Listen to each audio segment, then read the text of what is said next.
everybody? Dave here, Stance is Everything, and today's video is going to be a little bit different. There's definitely going to be a lot more talking in this video than some of my other videos, but as you can tell by the title of this video, I'm going to go through what it takes to register something like this, which is my 1951 GMC pickup on the road for Ontario. For those of you who don't know, I am from Ontario, Canada, not Ontario, California, and here in Ontario we've got a couple of different rules that make registering a vehicle like this just something you have to navigate through. If you go back and watch some of my other videos, you know that this truck originally came from Saskatchewan, which is a couple provinces over from my US friends, and it came on a different chassis, and basically I had a cab forward on this vehicle and the bed came from another vehicle. The chassis is a 1951 advanced design pickup chassis, but obviously it's been modified. I've got a 4-link in the back and a GM clip in the front, and it's got an LS swap. It's got a bunch of stuff done to it. It's a hot rod. It's my first hot rod, and I just want to walk through the process of registering a vehicle like this for the road. The first thing you need, and this is super important, and I was pretty lucky to have this when I purchased the vehicle, is an ownership or a title. That is going to really help you register something like this. When the vehicle was brought into the province, the person I brought it from, who I did know, registered it under their name. Then I purchased it from him and got the ownership, and I registered the vehicle as unfit. I registered it unfit because at that time I didn't want to get it safetied in its original form. I have the option of transferring the ownership as a vehicle that's fit for the road. That'll make things a little bit easier down the road. I had to jump through a couple of hurdles at the end, but not too much. Because I registered the vehicle as unfit, I was able to transfer the ownership into my name without insurance, but that meant that I couldn't get plates. To get plates, you need insurance, and in Ontario, you also need a safety. Those are two very important things. To get insurance on a vehicle of this age, you need an appraisal. I was able to get an appraisal on this truck by JWH Customs, friend of mine, Jamie. He doesn't live too far from me, and he does appraisals as part of his business. He does a couple of things, but appraisal is one of them. In this appraisal, and I'll zoom in and show some of this stuff, it lists my address, which I'm not going to show you. And then it also just talks about the truck. He describes it. I'll read a little bit here. It says, this is a great example of a 1951 pickup. It's been preserved for the last 70 years. All the factory seams are present at tailgate and hood. Finding a vehicle in this condition is impossible currently. This Chevy has the perfect amount of original patina with rust repairs blown in. The fit and finish of body panels are correct. Doors open and close correctly. Utilize factory latches. Owner Dave has spent countless hours building his unique patina-covered Chevrolet in this condition. An appraisal like this is important because what happens when you go to your insurance with a vehicle of this age, you have to agree upon a value. Essentially, that agreed upon value is if this vehicle gets written off, heaven forbid, that's what they're going to pay me. It's an agreed upon value in this appraisal. Now, I am going to get another appraisal done once I get the bed painted, and this appraisal is slightly out of date because I didn't have the exhaust on at the time of the appraisal, but it's fine for now. I'm going to kind of just deal with it until I get another appraisal done. The next step is insurance. So I got the vehicle insured through Zayers, and it is actually someone named Curtis Weymouth who does read the website. He follows me on Instagram. He knew the truck. I met him at a show, and he said, "Yo, I can get this vehicle insured for you."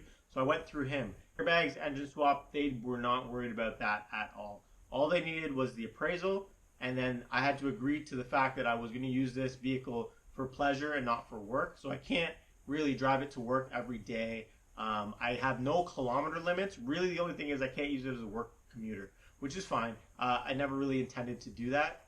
So that was the one thing with insurance. I would really recommend Zayers. It was pretty painless.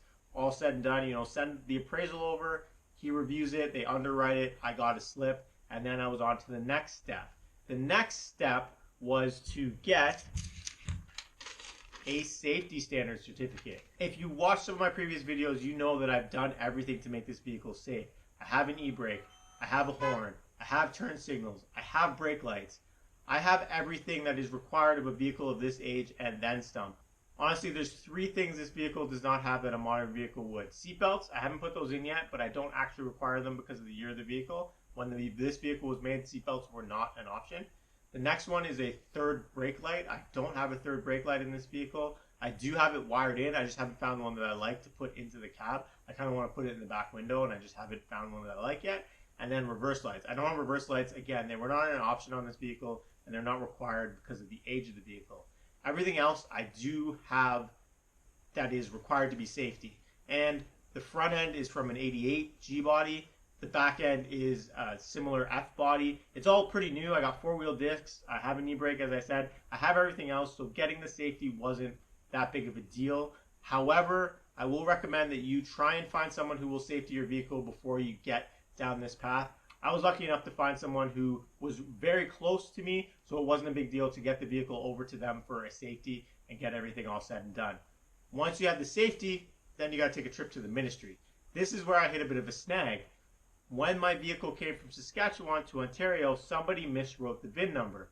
It is very important that the VIN number matches the safety, and the VIN number matches the ownership, and the VIN number matches the door plate. So in my case, the door plate matched the safety, the door plate did not match the ownership, the safety did not match the ownership, and they gave me a bit of a runaround. If this happens to you, it is solvable. What I did was I went to the local GMC dealership, who also happened to do my safety, and had them write a letter on letterhead explaining the situation. Then I went to the ministry and presented them with that letter. After many different trips to the ministry to try and figure this out, which is why I wanted to make this video, that is what solved it. So if this does happen to you, get a letter written on letterhead by your local dealership describing your vehicle and the problem, and they can correct the VIN for you. Very, very, very important. After I got the VIN corrected, I was then able to get the ownership, put it in my name, and get plates. Honestly, once I got the VIN sorted out, everything kind of sorted out really good from there, and it was pretty smooth sailing. Got my plates, got my ownership, got everything that I need, have my insurance slip. We are ready to hit the road, which is what we're going to do in the tail end of this video. So like I said, thank you for listening to this description in the beginning. I know it was a little bit boring, perhaps, but hopefully it was informative. And then we're going to step right into driving this to my first cruise in with my son. I'm going to attach the camera to the bed. We're going to roll out there, lay out. I'll take some video over there, and then we are going to drive back. And then right after that, I am on the road again, but I do have a couple videos that I'm, fingers crossed, going to be able to edit while I'm on the road. One of them is probably this one, and get some content going for you while I am gone. If I don't get more than one video while I'm gone, just bear with me. We have an exciting summer left. It is just about to be the end of July. We're going to go into August when I'm going to be gone. And then we've got, August, September. I got a bunch of stuff that I want to hit up, so it's going to be really exciting. So thank you for watching this part of the video.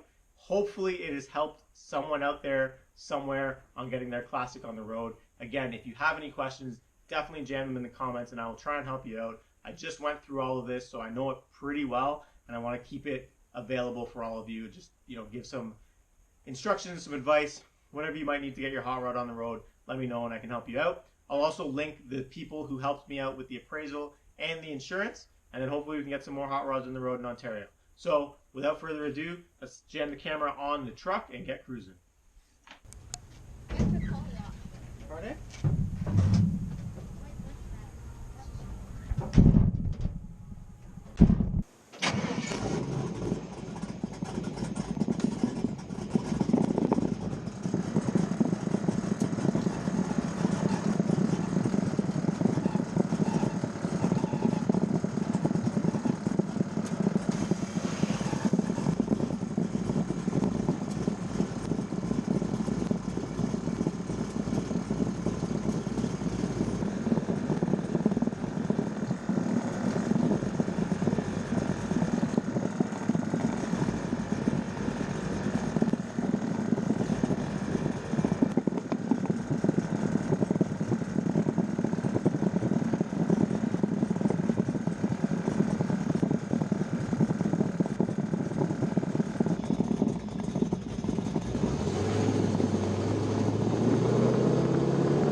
back from the cruise night and it is the next day. I apologize in advance for the choppiness of this video, kind of going in and out of scenes. I've shot it all crazy out of order just because I've had a crazy busy week coming up, and I'm going to be away for 2 weeks for work. So content's going to be a little bit sporadic in that time, but I'm going to try my best to get it out as quickly as I can. Now let's get to the driving. In the last clip, the truck was stumbling a little bit off of idle. My driver's side window stopped going down a quarter way down.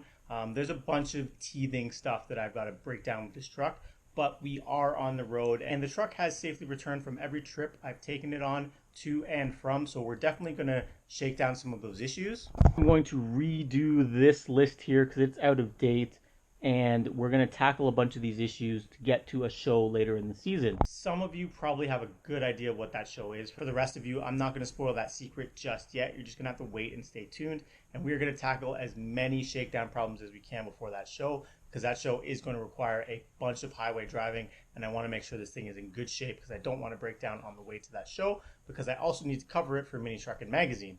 So all that said, I hope you're looking forward to a lot more content to come as soon as I can get it, and a lot more of this truck on the road. It is nowhere near done, but we're going to shake things down as much as we can so that we can button up a bunch of issues this summer and then more over the winter. So thanks for watching this video. Give me a like and subscribe, and we'll catch you in the next one.